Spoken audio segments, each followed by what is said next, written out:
Olá a todos, boa noite. Vamos esperar um segundinho para o pessoal terminar de chegar e a gente avançar na nossa disciplina.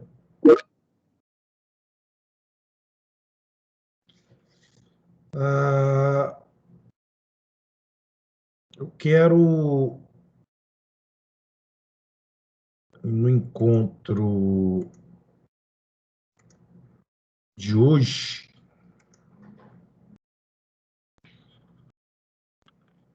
desenvolver uma discussão acerca de um tema extremamente importante, que são os mecanismos de processamento recursal. Eu vou usar aqui uma apresentação via Prezi, que vai dar um panorama geral, digamos assim, da forma com a qual nós podemos lidar com o tema.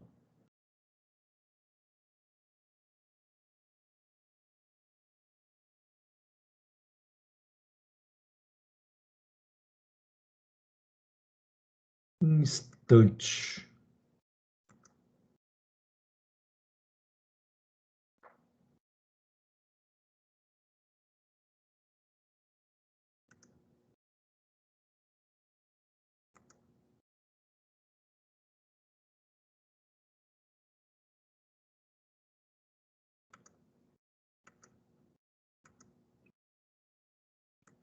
Deixa eu ver uma coisa.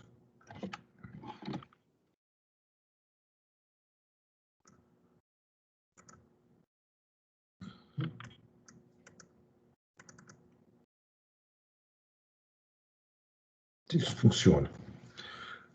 Moçada, deixa eu aproveitar e tirar uma dúvida. Eu não sei se eu vou conseguir fazer isso com relação à nossa disciplina.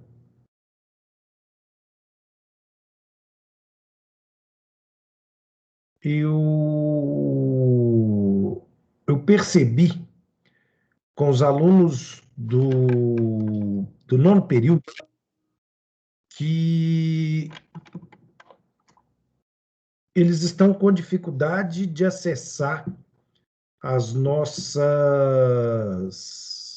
aulas, na verdade, pelo Canvas. Vocês estão conseguindo fazer o download das aulas pelo Canvas ou assistir via o Canvas essas aulas? Né? Todas as aulas estão sendo gravadas, mas parece que está havendo algum tipo de problema técnico para acessar as aulas. Professor, eu tenho feito o seguinte, quando acaba as aulas, eu baixo ele diretamente do Teams e salvo no arquivo no computador, fora do Canvas. O Canvas não consegui, não. Tá. Então, Fernanda, Gabriele, vocês estão conseguindo pelo Teams. Né? Então, pelo menos está acessível, está dando. Ótimo. Não, então excelente. Porque parece que eu não sei que diabo está acontecendo. Na turma de tributário, eles estão tendo dificuldade. Parece que eles não conseguem, né, fazer isso que vocês estão fazendo. Mas se vocês estão fazendo, ótimo. Então, pode ser que seja algo isolado da disciplina deles.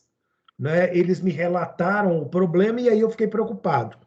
Mas também eles só me contaram isso agora.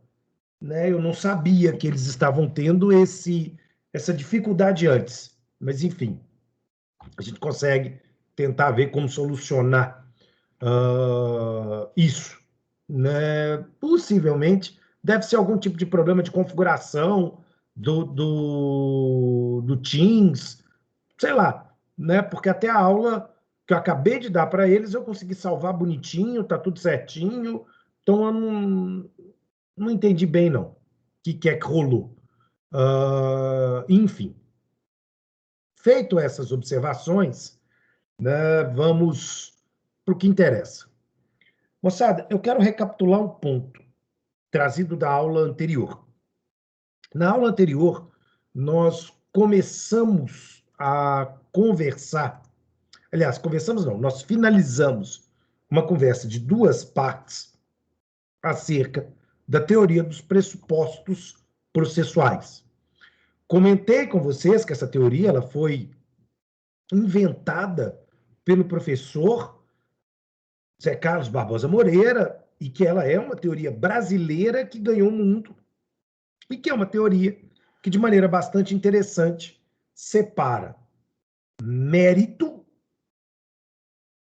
de admissibilidade, né? O juízo de admissibilidade ele é um juízo sobre as condições minimamente formais, mas não a substância desse mérito, digamos assim. E se a gente imagina, né, e aí eu vou usar uma metáfora, digamos assim, de um professor, né, o professor Daniel Mitidiero, e me desculpa se vocês estiverem com fome igual eu estou, mas isso faz parte do efeito pedagógico. Eu estou com o estômago nas costas, eu basicamente, quer dizer, basicamente não, a minha última refeição foi um almoço meio-dia, né? Então eu já estou há 9 horas de jejum, morrendo absolutamente de fome, e olhar para essa pizza aqui já me faz babar igual cachorro vendo frango. Mas, enfim, essa caixa de pizza ela vai ficar na memória de vocês exatamente na metáfora do professor Daniel Mitidiero. Né? O professor Daniel Mitidiero diz o seguinte: se vocês ligarem para a pizzaria e a pizzaria mandar um motoboy levar para vocês a pizza, quando a pizza chega, vocês fazem um juízo de admissibilidade da pizza. O que eu quero dizer? Vocês vão olhar se realmente o que está sendo entregue é uma pizza ou é outro prato, por exemplo, caso vocês não tenham pedido. Vocês vão olhar se o selo da pizza foi violado, se a caixa foi aberta. Vocês vão ter minimamente a impressão se a pizza está quente, está fria. Vocês vão ter a impressão se às vezes a pizza está com cheiro ruim, né? Porque às vezes tem algum ingrediente estragado, que foi usado. E aí, quando você já recebe a caixa, você já olha o fedor e fala assim: opa, está errado. Quando vocês fazem isso, entregam de volta a pizza para o entregador. Eu estou salivando, eu estou ficando com a boca cheia de água, eu não consigo falar. E vocês devolvem a pizza porque algum erro formal. Vocês não recebem a pizza, abrem a pizza, mordem uma fatia e aí vocês vão dizer gostei ou não gostei. Essa análise da pizza ser boa ou ruim, da pizza estar ou não saborosa, é a análise do mérito. A análise formal é tudo aquilo que precisa acontecer para que vocês recebam a pizza, levem a pizza para a mesa e, consequentemente, abram e comam. Conseguem perceber essa diferença?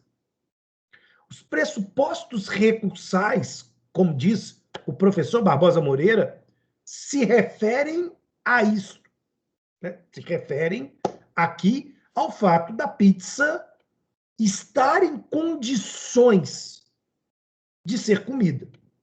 E se você perceber que em algum momento ela não está, vocês devolvem a pizza. Né? A pizza não vai nem para o prato de vocês. né? Porque você rejeitou ela de imediato. Os pressupostos de admissibilidade, eu vou tirar essa foto, porque, pelo amor de Deus. Os pressupostos de admissibilidade, eles então fazem esse papel meramente formal, esse papel de, tecnicamente, definir o que está ou não está em mínimas condições de vir a ser julgado. Em tese, é como o controle da petição inicial do artigo 330, em que o juízo verifica se a causa de pedir está ok, se tem pedido, se tem requerimento, se foi pago a guia de distribuição, etc. E, dando tudo ok, cita-se o réu para audiência de conciliação e posterior resposta. Essa é a mesma lógica. Essa é a mesma lógica. Sem pressuposto, abortamos o procedimento recursal. Extinguimos o recurso sem pronunciar sobre a questão de direito material, ali, evidentemente, envolvida no fundo da discussão. Bom, como é que isso vai funcionar dentro da lógica do processamento recursal, né? A etapa recursal ela vai ser dividida em duas fases. Uma fase será chamada de fase ACO e será processada perante, em regra, o juízo que produziu a decisão. Então, eu tenho uma sentença que foi proferida pela primeira vara cível de Contagem. A apelação será direcionada para o juízo da primeira vara cível de Contagem. Quando essa fase ACO finalizar, em poucos e rápidos atos, finalizar, os autos serão enviados de modo físico ou de modo eletrônico para o tribunal e daremos início à fase ad quem. Na fase ad quem, nossa preocupação, em essência, é agora toda a análise técnica e toda a análise de fundo dos recursos, digamos assim. Mutatis mutandis, eu vou dar uma de Daniel Mitidiero.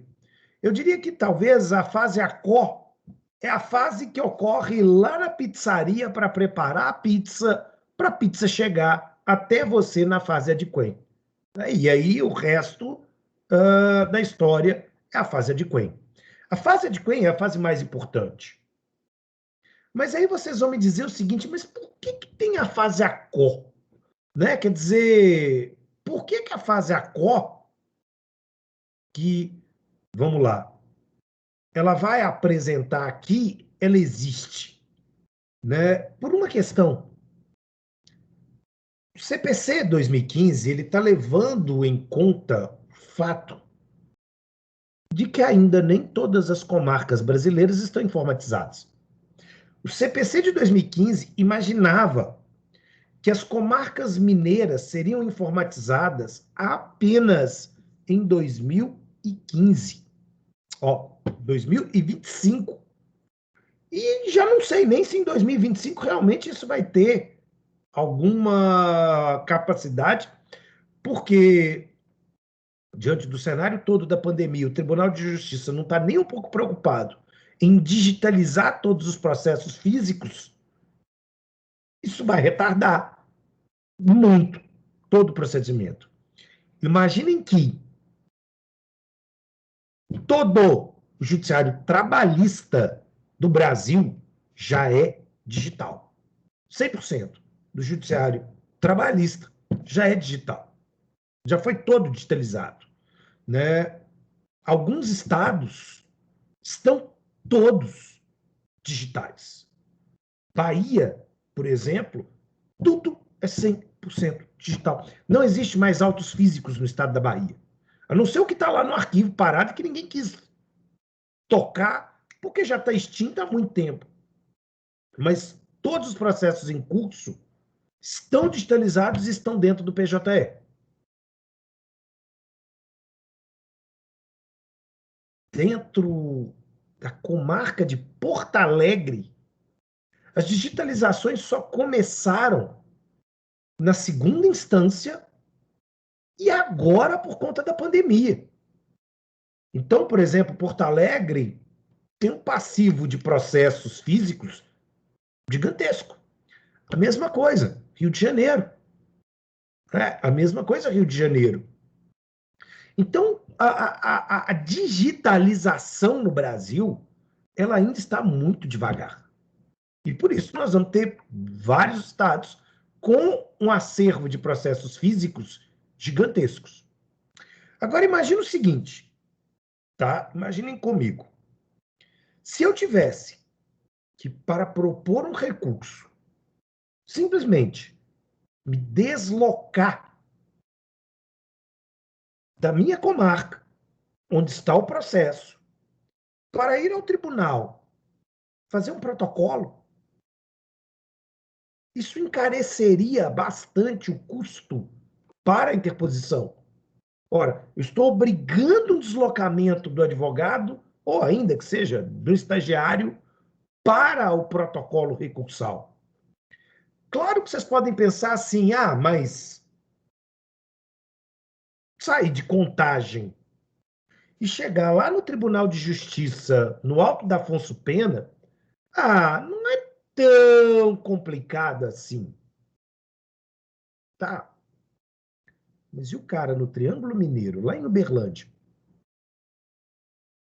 Lá em Uberaba, o cara que está lá no norte de Minas, para depois de Montes Claros, como é que fica? Né? É difícil, é caro, é custoso. Então, o código percebe que eu crio um dificultador para o manejo recursal se, dentro desse cenário, digamos assim, eu obrigá-lo a se deslocar para o tribunal. Pensem, por exemplo, que o nosso TRF1, a segunda instância do Judiciário Federal, no qual Minas está submetida, não está em Minas, está em Brasília. Eu teria que sair de Belo Horizonte para ir para Brasília, para fazer o protocolo do recurso. Ou seja, para simplesmente chegar lá com o meu recurso e fazer o protocolo e deixar ele lá e voltar. Isso tem um custo, isso tem um tempo. Né? E com base nisso, para facilitar, esse translado é feito por um serviço de malote interno ao próprio tribunal. Claro que daqui decorrem algumas coisas extremamente complicadas. Né? Exemplo, eu tenho comarcas que gastam 6 meses para o recurso sair da comarca, sair do juiz Acó, chegar no juiz Adquem. Só para fazer isso. E depois, 6 meses para voltar. Né? É uma vida. É uma vida. Isso. Dentro desse universo, dentro dessa organização, o código, então, permite que o recorrente faça o protocolo do seu recurso diretamente no juízo Acó. E aí facilitaria. Facilita para ele, facilita para a parte contrária, a parte recorrida e etc. Então, essa fase Acó ela existe simplesmente por uma questão de comodidade. Simplesmente por uma questão de comodidade dentro da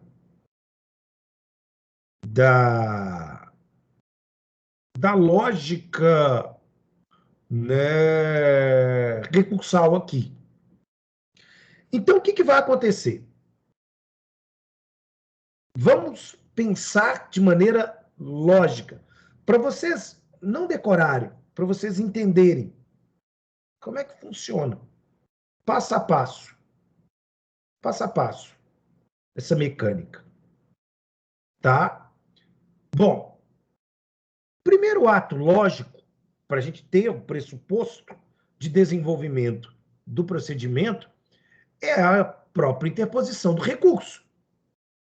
Então, eu tenho aqui um provimento jurisdicional sendo dado pelo juízo ACO e o recurso sendo interposto contra esse provimento posterior. Né? Então, após a publicação do provimento, eu tenho a chance de interpor, dentro do prazo recursal, o recurso. Ok? Eu tenho, então, a fase 1. Né? Eu estou aqui numa situação em que o primeiro ato lógico é propor recurso. Maravilha. O segundo ato lógico aqui, e aí olha que coisa interessante. A análise dos pressupostos recursais não interessa ao juízo ACO. Não interessa ao juízo ACO. É exclusivo do tribunal. Seja ele um tribunal de segundo, seja ele um tribunal de terceiro grau. É exclusivo do tribunal. É o tribunal quem vai fazer a análise de pressuposto recursal. Parênteses. O que eu estou falando agora não se aplica ao processo do trabalho. Se alguém está acostumado com o processo do trabalho, vai virar e dizer o seguinte: não, mas peraí, lá é diferente. É, ponto. Bom, fechei o parênteses. É isso. É. A regra lá, o processamento lá é diferente. E eu não estou preocupado com o processo do trabalho. Então, eu estou falando do processo civil. Eu não estou falando da CLT, eu estou falando do CPC. Mas de vez em quando vocês dão uma voada, e aí fica assim, ué, mas lá é outra história. Lá é outra história, ponto. Lá é outra história, ninguém está falando de lá. Né? Enfim. Eu ainda estou naquela fase que vocês estavam no segundo semestre com o pessoal de processo civil 1, que toda hora chega uma pergunta sobre processo penal.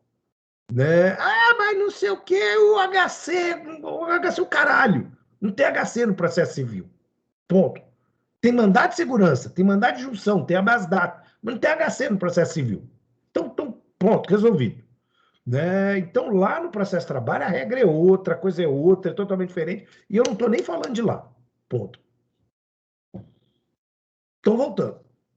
Aqui, dentro do procedimento comum, eu vou interpor o meu recurso, o juiz vai receber o meu recurso, e sem olhar para o meu recurso. Ele não quer saber se eu paguei o preparo, ele não quer saber se está dentro do prazo, ele não quer saber se a petição é inepta, ele não quer saber se tem uma receita de risoto no meio da petição. Isto não é problema dele mais. O problema dele é pegar isso para mandar para o tribunal. Mas antes dele mandar para o tribunal, ele tem que fazer duas coisas. Ele tem que fazer duas coisas para depois mandar para o tribunal. Uma de duas é ouvir a parte contrária para que a parte contrária exerça seu direito de contraditório. Né? Então, aqui, o código vai dizer: recebido o recurso, intima-se em ato contínuo a parte contrária para apresentar contrarrazões. Não existe contestação de recurso. Isso é técnico, isso é errado. O termo correto é contrarrazões. Então, eu vou receber o recurso e intimar a parte contrária para contrarrazões. Este ato é um mero despacho. Né? Então, quem ainda tem dúvida, mas me dá um exemplo de despacho. Esse ato é um despacho. Porque o juiz não tem a opção de cruzar os braços e falar: eu não vou intimar. Não, você vai intimar. Ponto. Acabou. Você vai intimar. Você não pode fazer mais nada, porque você não tem opção legal que não seja intimar o recorrido para apresentar contrarrazões. Acabou. E não houve conteúdo decisório nenhum. O fato dele intimar não quer dizer que ele está dizendo que o recurso tem pressuposto recursal, que o autor vai ganhar, ou que, sei lá. É simplesmente um ato mecânico. Chegou? Vai. Nos países civilizados, diferente do nosso, e cada vez mais que eu falo em países civilizados, isso começa a fazer mais sentido na minha cabeça, o que nós vamos perceber é que essa função ela é tão mecânica que ela não é entregue para um magistrado. É o escrivão, é um funcionário, servidor da vara, que deveria estar fazendo isso, que deveria estar intimando a parte contrária. Não há necessidade, não há necessidade de um juiz intervir para perder tempo produzindo um despacho para isso ser publicado no Diário Oficial ou postado dentro do sistema do processamento eletrônico, porque é mecânico. É mecânico, puramente mecânico. Então não tem aqui atividade de cognição, não tem nada. Aliás, não é? Tem um professor, amigo meu, que é juiz lá em Roraima, o Esdras Pinto, e o Esdras, ele inventou, ele estudou programação, né? Ele é um cara muito inteligente, ele estudou programação. E aí o que ele fez? Ele fez um robô para fazer isso para ele. Então, na hora que o PJE detecta que foi interposto um recurso, ele, Esdra, nem está vendo o que está acontecendo. O robô já intima a parte contrária e fica esperando chegar as contrarrazões. Deu o prazo, chegou às contrarrazões, ele já passa para o ato 3 e logo depois o próprio robô já faz o carregamento do arquivo para o PJE do tribunal, se eles forem diferentes. Ponto. Ponto. Um robô. É um negócio fantástico que ele fez. É um negócio fantástico que ele fez.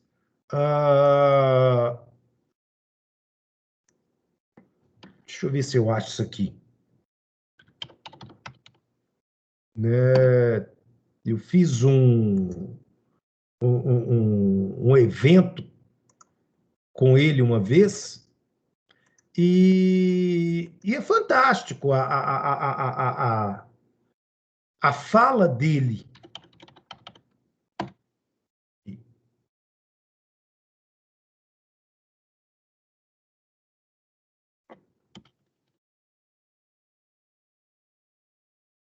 É muito legal.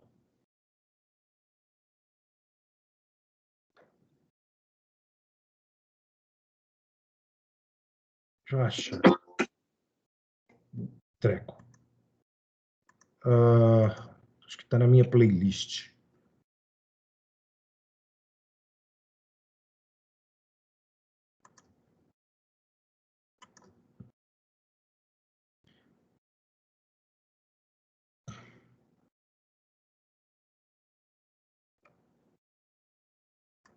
Aqui.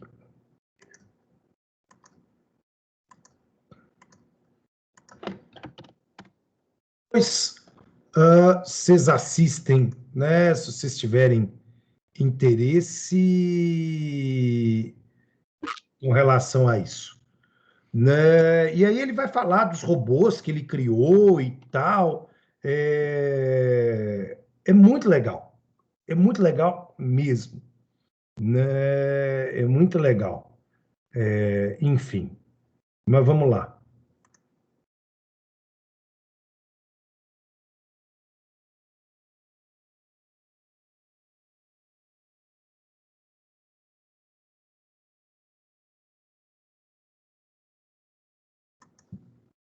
Vamos lá.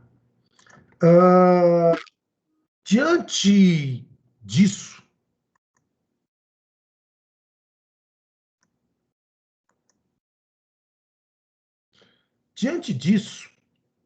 o juízo vai intimar, né, a parte contrária para apresentação de contrarrazões.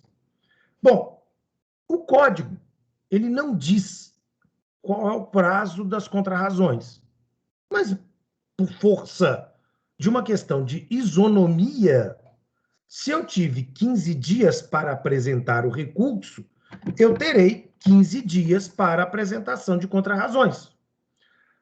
Do mesmo modo, né, vamos colocar aqui, se for um caso de embargos de declaração e o prazo for de 5, as contrarrazões do embargo de declaração são de 5 dias.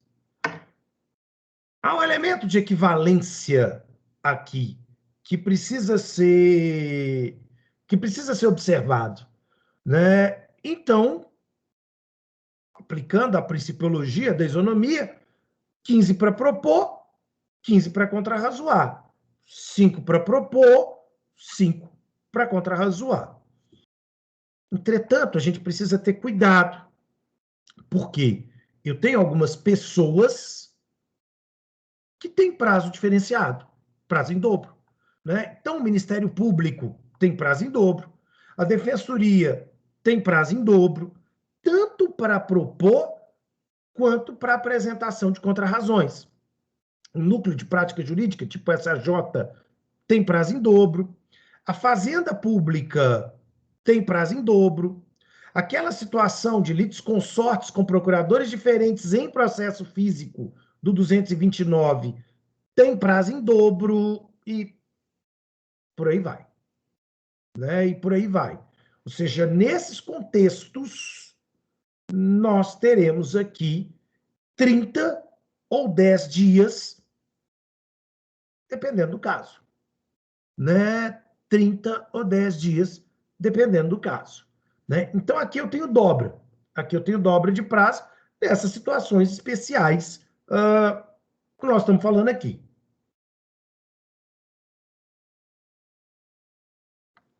Enfim. Né? Enfim. O terceiro ato, ele vai estar colorido de maneira diferente. Por uma questão. Né? Por uma questão. Esse é um ato que eu vou chamar de circunstancial. Pode ser que ele seja necessário. Pode ser que a gente pule do ato 2 para o ato 4, dependendo da situação. O ato 3, aqui, é a intimação do Ministério Público para apresentação de parecer, nos casos em que o Ministério Público está atuando no processo como custos legis.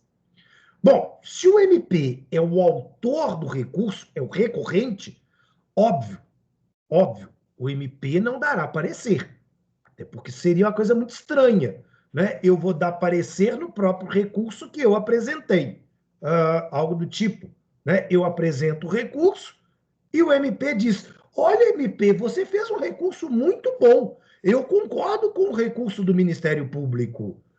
Aí o Ministério Público, como recorrente, diz: muito obrigado, Ministério Público. Ah, não! Ora, isso é transtorno de personalidade. Né? Então, diante dessa circunstância, o que nós vamos aqui observar é que se o MP é o recorrente, não tem como dar parecer sobre si mesmo. Segundo, mas a causa não tem incapaz, a causa não versa sobre interesse público, a causa não versa sobre conflito agrário, enfim. Nestas situações, não haverá aqui a presença do Ministério Público. Então, a gente vai suprimir a etapa 3 e já vamos para a etapa 4. E aqui a etapa 4 é absolutamente burocrática. É esse pensamento pelo sistema do tribunal que vai pegar os autos e enviar para o Tribunal Superior.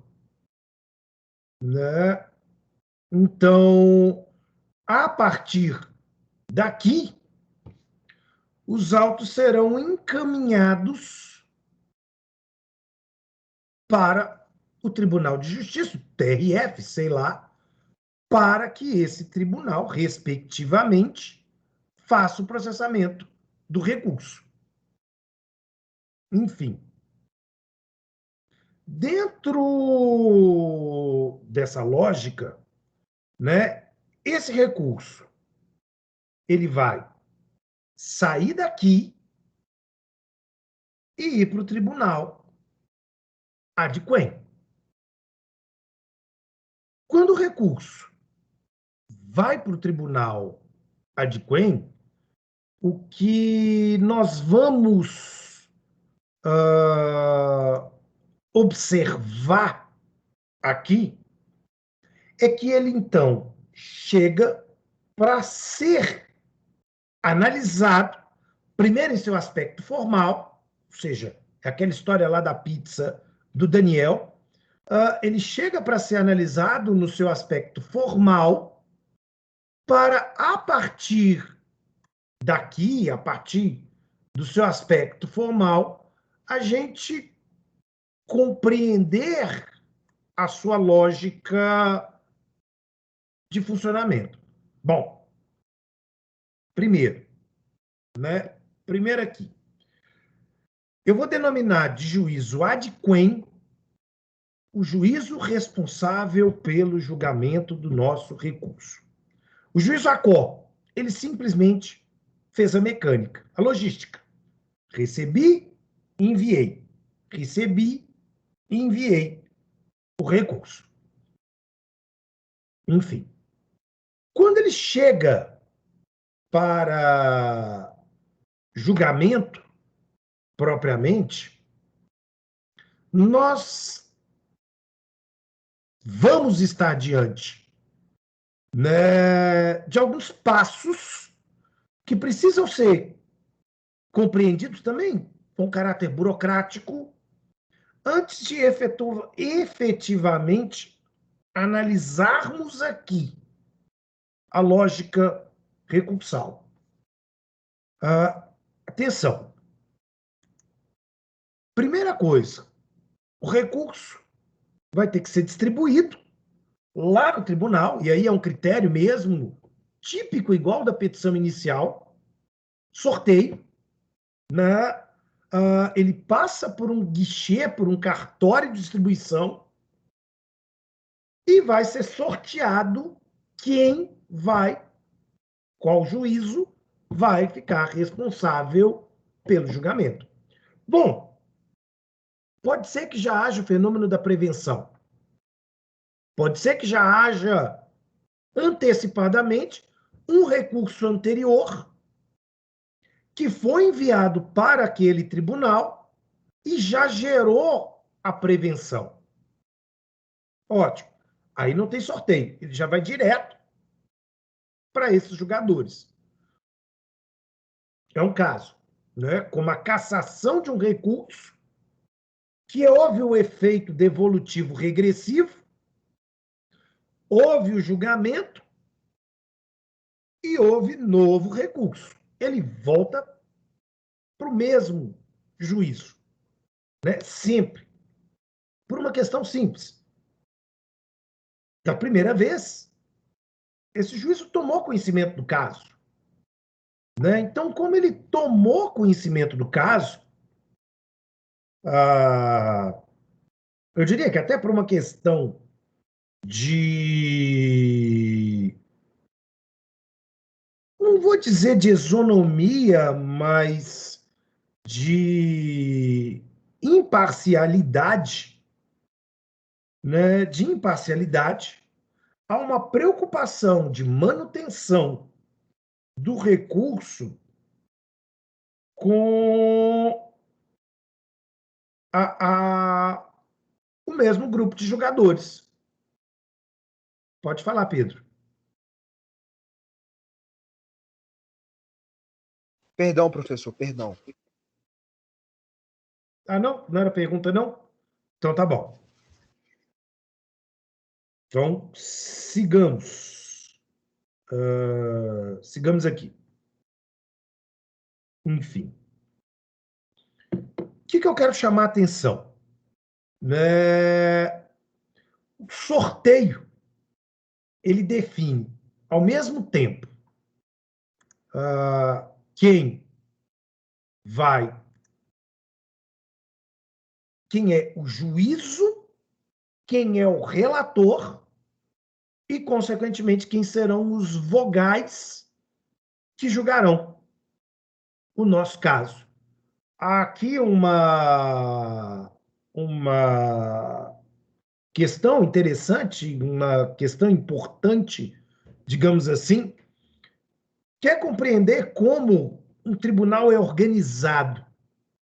Eu não sei se vocês viram isso em direito constitucional, mas eu vou resgatar essa discussão porque a gente precisa bastante desse conhecimento.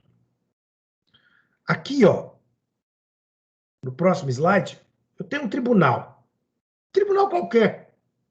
Sei lá. Tribunal de Justiça de Minas Gerais, o Tribunal Regional Federal da Primeira Região, qualquer tribunal aqui que nós desejamos identificar.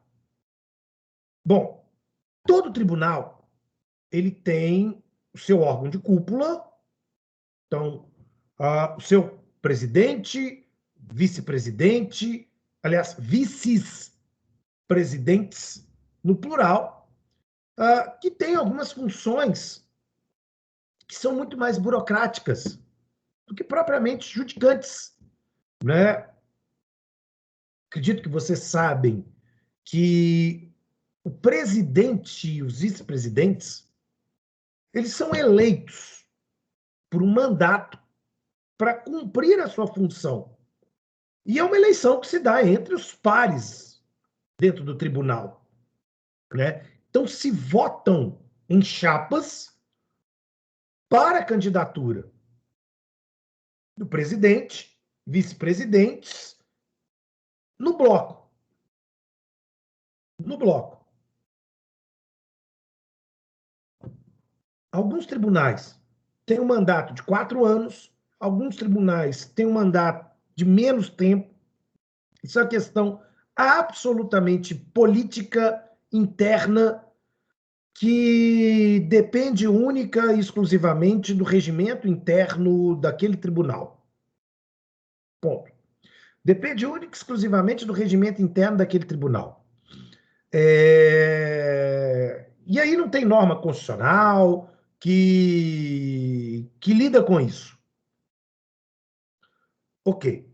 O presidente, regra geral, ele não julga recursos. O presidente está exercendo uma função única e exclusivamente administrativa. Ele é o gestor do tribunal. Gestor do tribunal. Ou seja, é ele que vai definir se vai ter concurso público, é ele que vai definir se vai abrir uma licitação para comprar impressora ou, sei lá, papel. Ele está ali como administrador do tribunal, propriamente dito. Né? E aí, eu tenho um único caso, depois nós vamos chegar lá, que eu vou ter a função mínima judicante desse presidente. Bom, aí eu tenho os vice-presidentes. Aí depende muito do regimento interno. Tem tribunal que tem 3 vice-presidentes, tem tribunal que tem 4 vice-presidentes. Depende. Regra. Nós temos 1 ou 2 vice-presidentes que vão ficar responsáveis por ser o juízo à quo, aquele da etapa anterior, quando nós tivermos um recurso destinado a Tribunal Superior. Um recurso que vai para o Supremo Tribunal Federal, um recurso que vai para o STJ. Ponto. Recurso que vai para os tribunais superiores. E aí ele vai fazer esse trâmite burocrático. Receber o recurso, mandar o recurso. Receber o recurso, mandar o recurso, etc. Né? E aí, se a gente for olhar, a função dele é bem mecânica, em parte, né? A função dele acaba sendo bem mecânica, então, em parte. Mas, enfim. Eu tenho outro vice-presidente que vai atuar com a administração da escola judiciária.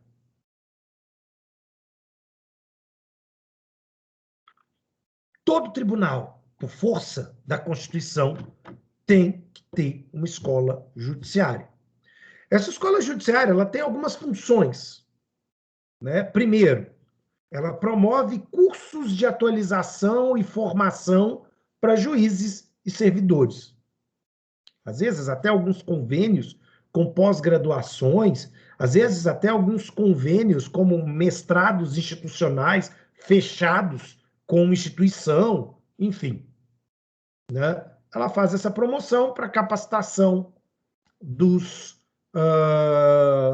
alunos, né? E eu tenho na escola também o curso de formação de juízes, porque quando um juiz passa no concurso, ele não entra em exercício imediatamente. Ele vai para a escola onde ele fica um ano estudando. Ele fica um ano remunerado pela metade, só metade do subsídio. Ele fica um ano estudando na escola. E aí ocorre um fenômeno, né? Se ele não for aprovado na escola, ele é desligado da magistratura. Ou seja, ele não assume, né? Ele não vai assumir uma função. Ele está posto para fora. Ponto. Acabou. Não adiantou nada ele ter passado, ele não vai ser empossado. E perdeu o concurso. E quando ele concluir o curso, nós vamos somar a nota dele, do concurso, com a nota da escola, e quem tiver a melhor nota é que vai poder selecionar as melhores comarcas para ir, para começar a exercer as suas atividades. Então, a escola é extremamente importante para fazer essa avaliação. E dentro desse cenário, um desembargador, ou um ministro, no caso do STJ, ele vai ficar por conta da escola, né? O único tribunal que não tem escola é o STJ. Ô, merda, é o STF. É o único tribunal que não tem aqui a escola por conta da sua composição pequena. São 11, com servidores e tal, mas ele é petitinho, né? E dentro dessa estrutura, esse desembargador responsável pela escola, em regra, também não está fazendo função judicante. Ele é o gestor da escola. Então, ele vai resolver os problemas de licitação da escola, problema de servidor da escola, enfim, burocracias naturais, normais, que tudo, né? Quanto for coisa aí de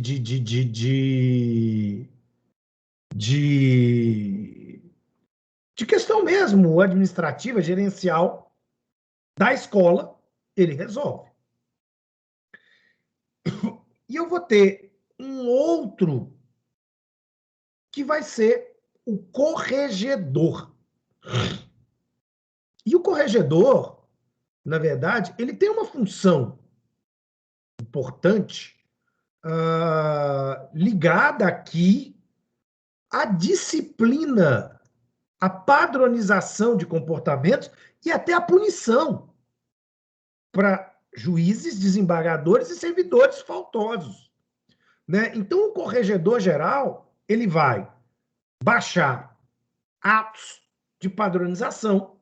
Por exemplo, ele vai definir o horário de funcionamento do fórum, ele vai definir quando o fórum fecha mais cedo, como, por exemplo, quando o fórum nem abre, como é o caso da pandemia. Essa semana, todos os fóruns mineiros estão fechados, ponto. é uma decisão conjunta do corregedor com o presidente, determinando a paralisação física do serviço, né? Ela segue remota, mas determinando a paralisação física do serviço. E dentro dessa estrutura, né, dentro dessa estruturação aqui, na verdade, o corregedor aqui também aplica punições disciplinares. Então, se ele tiver que suspender um juiz, se ele tiver que expulsar um juiz, isso vai ser feito pelo corregedor. Ele tem essa função de sancionador, vamos colocar aqui, de disciplinador, talvez seja a melhor expressão. Abaixo dessa estrutura burocrática administrativa, eu tenho o órgão especial.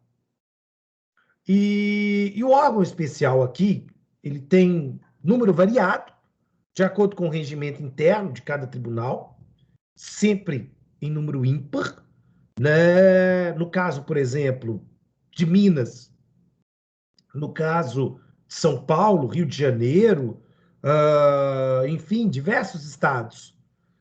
Esse número é de 25, porque é o número máximo, sendo que na Bahia são 13, e em outros estados também é um número menor, dependendo aqui do tamanho mesmo do tribunal.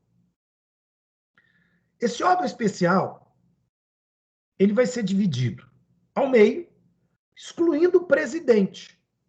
O mesmo presidente eleito que ocupa, né, então, o seu cargo administrativo, ele vai participar dos julgamentos do órgão especial em uma situação muito especial. Uma situação muito especial. Bom, 25 menos 1, 24. Eu vou partir ao meio. 12 serão formados pelos desembargadores de maneira vitalícia com mais tempo no tribunal. Não é idade, é carreira. Mais tempo na magistratura.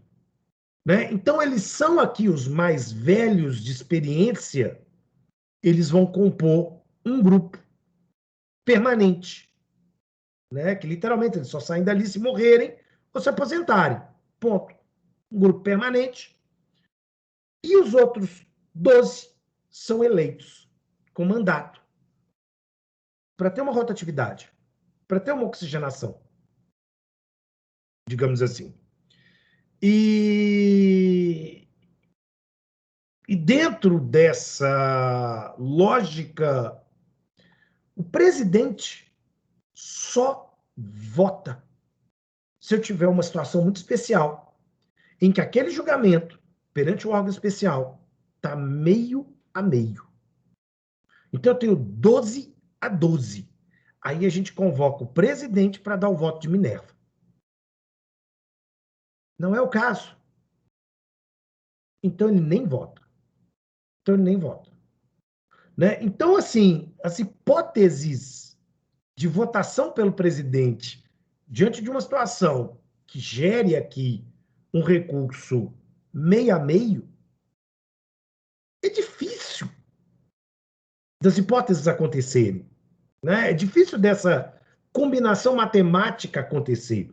Porque, às vezes, eu tenho, sei lá, 20-4, eu tenho 18-6, mas eu preciso ter 12-12 para o presidente ser convocado, para que ele, então, faça o voto de desempate. Senão, o presidente nem sabe o que está acontecendo no órgão especial. Segue. Por quê? Porque presume-se que ele está ocupado cuidando do tribunal. Né? Esse órgão especial, ele pode ter subdivisões. De acordo com o regimento interno, é possível criar, na verdade, aqui um órgão para lidar com a formação e o julgamento de precedentes de direito público e de direito privado, ou eventuais subdivisões, inclusive. No TJMG, então, debaixo desse órgão especial, eu tenho um órgão de uniformização de direito privado e eu tenho um órgão de uniformização de direito público. Qual é a ideia? Esse órgão de uniformização, ele vai ter um número de 5 membros, 5 desembargadores ou 5 ministros, e eles vão julgar precedentes em substituição ao órgão especial. Por que isso? Porque pode acontecer da gente ter uma formação no órgão especial, dentro da qual, né, eu tenho um número muito grande de profissionais que não são da área do processo civil, por exemplo, de profissionais do direito criminal, de profissionais da área do direito de família, e que essas pessoas não têm habilitação, pelo menos especialidade própria, para julgar litígio de direito empresarial, para julgar litígio de direito do consumidor.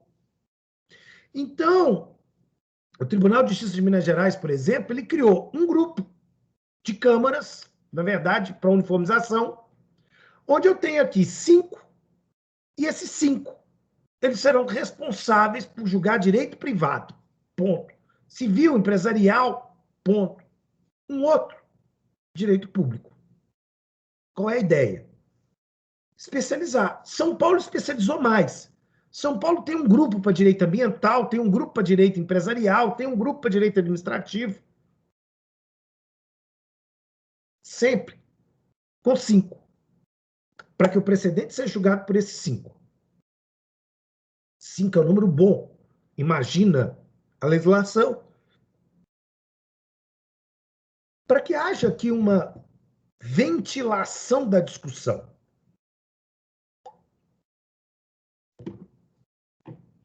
E para que, então, essa discussão ventilada permita a formação de um precedente especializado e com uma certa densidade argumentativa. Abaixo do órgão especial, nós vamos estar diante das câmaras. E a estrutura brasileira divide as câmaras, primeiro, em câmaras cíveis e câmaras criminais. No caso do Tribunal de Justiça de Minas Gerais, por exemplo, nós temos um número de câmaras criminais muito menor que o número de câmaras cíveis. Por quê? Porque a Câmara Civil, ela não é uma Câmara de Direito Civil, ela é uma Câmara não criminal. As câmaras cíveis vão aqui lidar com a competência para direito civil, direito empresarial, direito ambiental, direito administrativo, direito tributário, direito do consumidor, enfim, previdenciário, né, imobiliário, urbanístico, econômico, enfim, tudo que não tem natureza criminal. Tudo que não tem natureza criminal gira nas câmaras cíveis.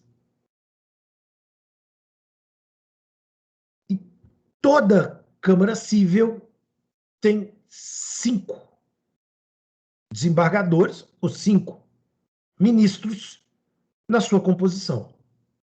Eu tenho o presidente e mais 4. Qual é o ponto? Todo recurso civil, em regra, o recurso civil, em regra, ele será julgado não pelos 5, mas por 3.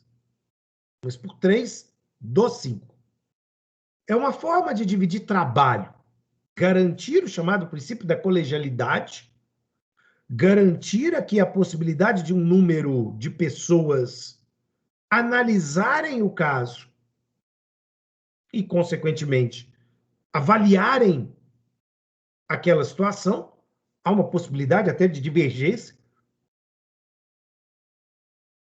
mas que não ocupa o tribunal, ou a Câmara, como um todo considerado. Então, quando a gente tem a distribuição aqui, a distribuição já vai sortear qual Câmara, primeira, segunda, terceira, quarta, quinta, sexta, enfim, e já vai definir dentro da Câmara quem será o relator e os vogais. O relator ele tem uma função muito importante, porque é ele quem gerencia aquele recurso. Ele é responsável por produzir as decisões interlocutórias que tocam o recurso até a sua decisão, né? Até o seu julgamento propriamente dito. Tudo quanto é problema, inclusive a necessidade de uma tutela de urgência, de uma medida liminar, ela vai ser requerida por relator.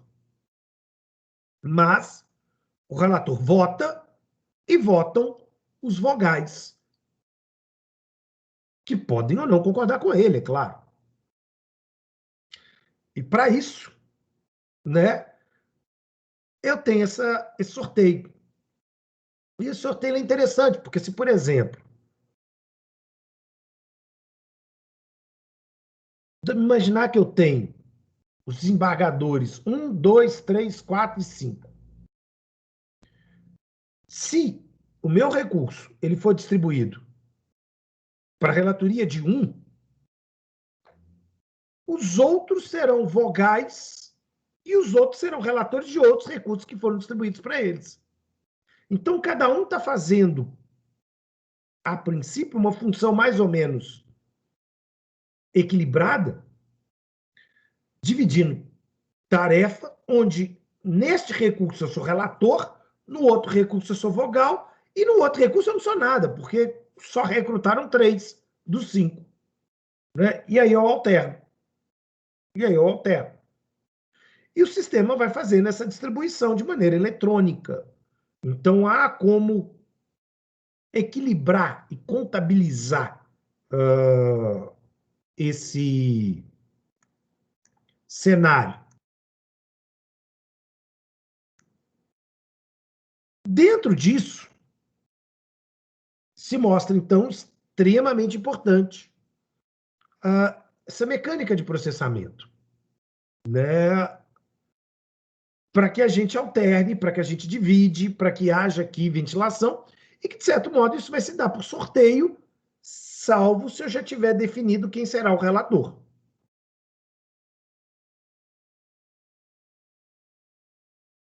Se o relator ele tem acesso ao recurso logo no seu início,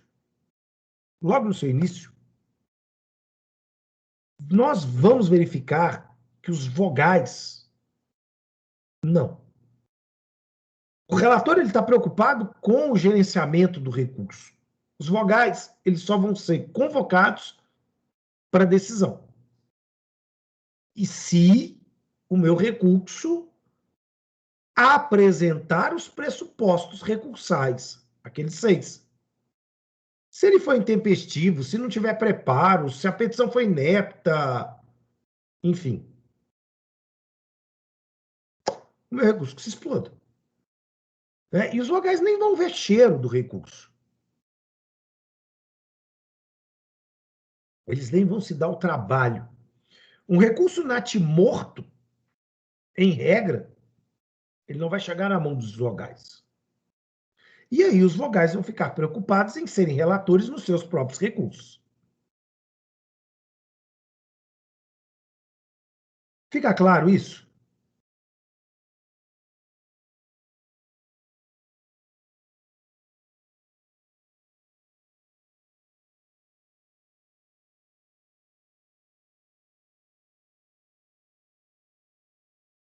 Bom, e aí a gente vai para a legislação, né? Basicamente, O artigo 929, ele está falando que, tão logo o recurso chegue no tribunal, ele vai ser registrado, ele vai ganhar um número. Né? Nos casos do processo físico, chega-se a trocar o termo de autuação por cores diferentes. Então, eu teria uma cor no termo de autuação para o primeiro grau e uma cor, dependendo da classe do meu recurso, diferente.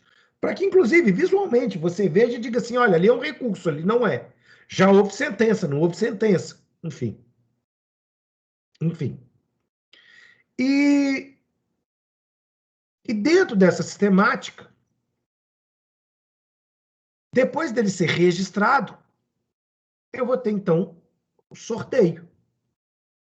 E aí o 930 diz, o sorteio, em regra, é eletrônico, e ele tem que respeitar a ideia de alternatividade do relator. Ou seja, o relator tem que girar. Ou agora o sistema distribui para o relator 1, depois ele distribui para o relator 4, depois ele distribui para o relator 5, e vamos girando. Até para que a gente não possa manipular e dizer assim, eu sei quem é o relator, né? A não ser que eu já vá falar aqui, numa situação de prevenção por um recurso anterior. Porque quando for assim, já fica interessante.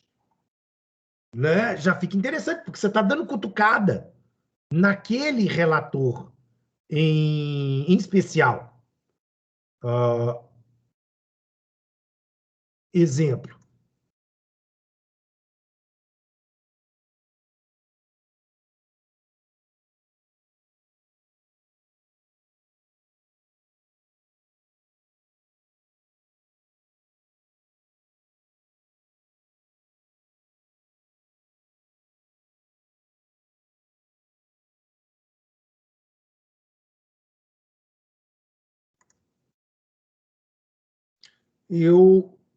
Né, nós tivemos esse recurso aqui, onde nós já sabíamos que teríamos um relator prevendo.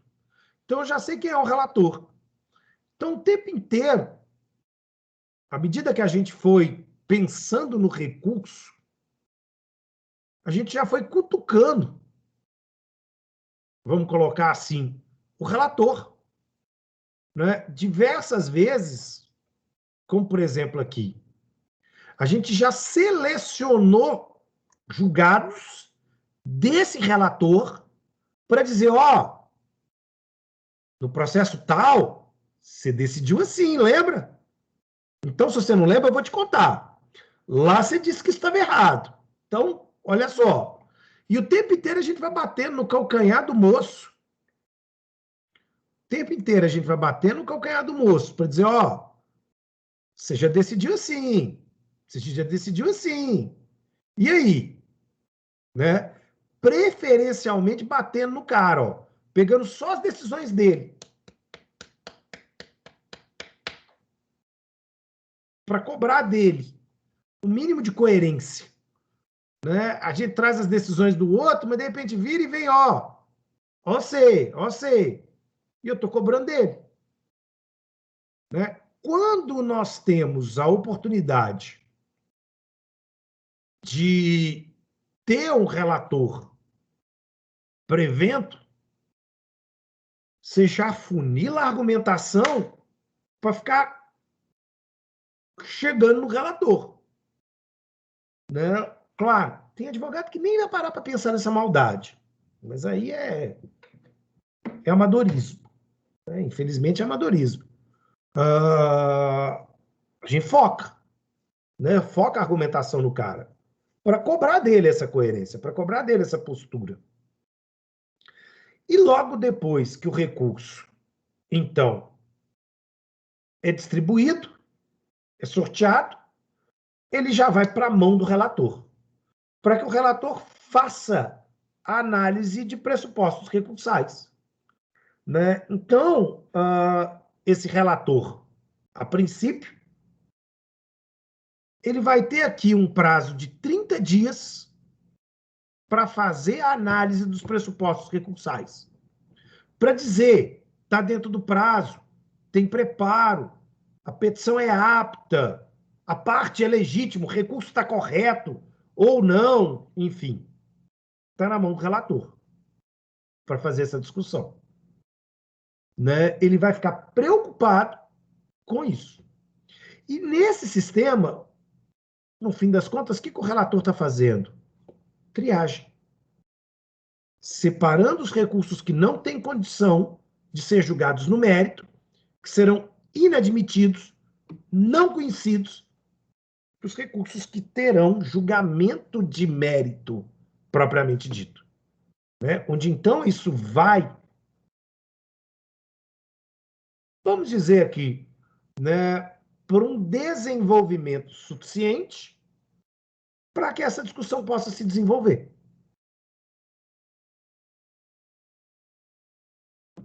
Fica claro esse ponto?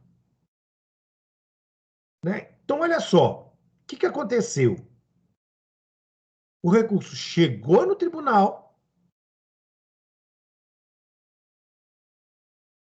foi registrado, sorteado, e entregue para o relator. Entregue para o relator. Ok?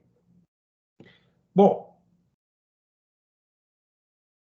quarta-feira, nós vamos nos preocupar com o que vem da sequência. Né? O que vai acontecer se o relator disser que o recurso tem os pressupostos ou se o relator disser que os recursos não têm os pressupostos, abrindo agora uma bifurcação, um tratamento diferenciado, dependendo de cada situação. Né? Observem aqui que o que nós estamos fazendo é andar com os pressupostos recursais para que, olha só, ele preencha esse caminhar todo. Nós começamos aqui e estamos aqui. Na verdade, nós estamos em 1/3 do caminho. Né? Vamos ter que caminhar ainda mais 2/3 para a gente chegar aqui, no julgamento do recurso. Aqui, ó. Beleza? Bom, ficamos por aqui. Fernanda, eu vou postar para vocês agora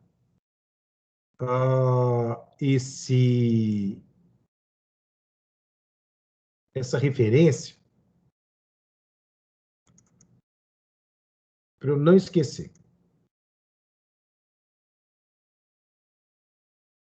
Deixa eu só achar.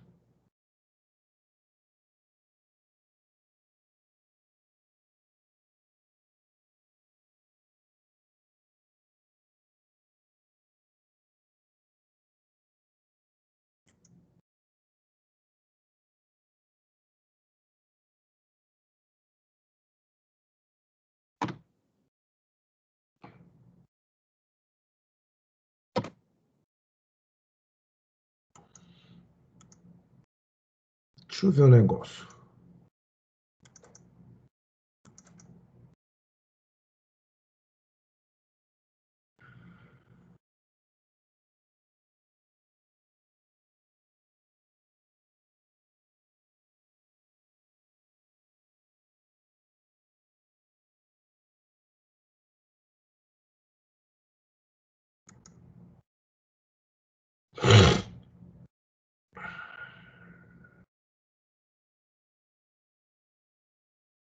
Eu acho que é isso.